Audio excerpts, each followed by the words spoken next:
How to limit who can message you on Likee app. Hi guys, in this video I will show you how to limit who can message you on Likee app easy and quick.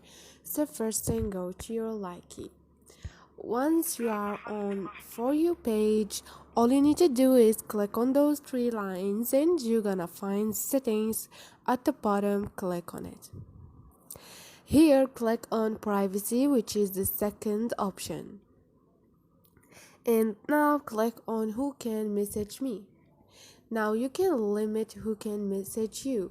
Everyone only following each other, which means friends, or disable to turn off messages. And this is it. Choose wherever you are comfortable with. Hope this video was helpful for you guys. If it was, don't forget to subscribe and like.